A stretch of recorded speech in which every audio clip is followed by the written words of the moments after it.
Mardi 5 mars, au lendemain de la demande de renvoi de Pierre Palmade devant le tribunal correctionnel pour homicide et blessures involontaires aggravées par le parquet de Melun, le Parisien a dévoilé les dessous de plusieurs étapes de l'enquête qui vise l'humoriste, après qu'il a causé un accident de voiture sur une départementale de Seine-et-Marne le 11 février 2023.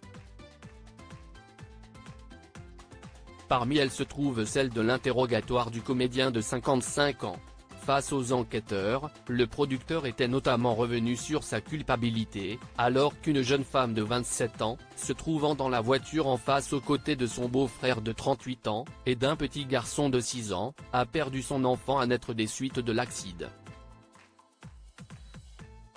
Contrit, Pierre Palmade avait déclaré être responsable de la mort d'un enfant. Mon accident a tué ce bébé dans son ventre. Qu'il soit mort avant ou après l'accouchement, le résultat est le même, avait-il expliqué, tandis que la justice s'attelle aujourd'hui à établir dans cette affaire si le décès d'un fœtus est considéré ou non comme un homicide.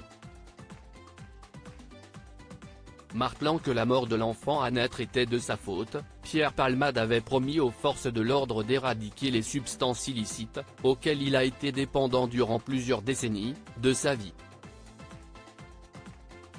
Pour rappel, l'ancienne amie de Muriel Robin avait pris le volant avec 2 amis, après 2 jours de chemsex, qui consiste à combiner une prise de drogue dure à une activité sexuelle intense. Un mal-être, source d'une descente aux enfers. Dans son article, le journal francilien a également dévoilé le témoignage fourni par plusieurs proches de Pierre Palmade.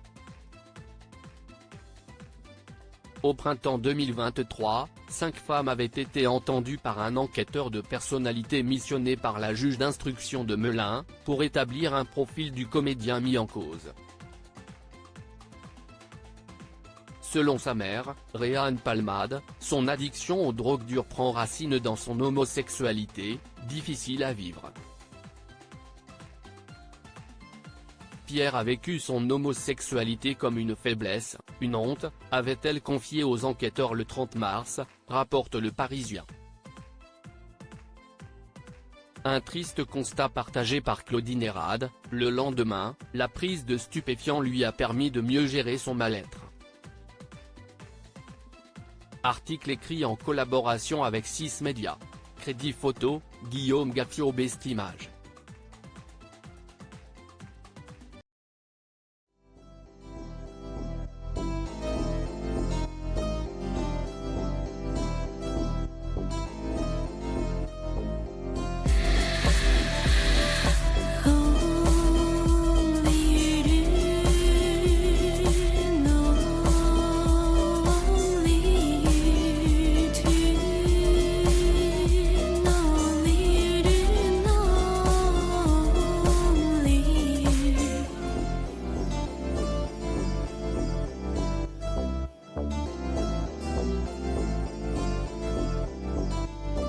To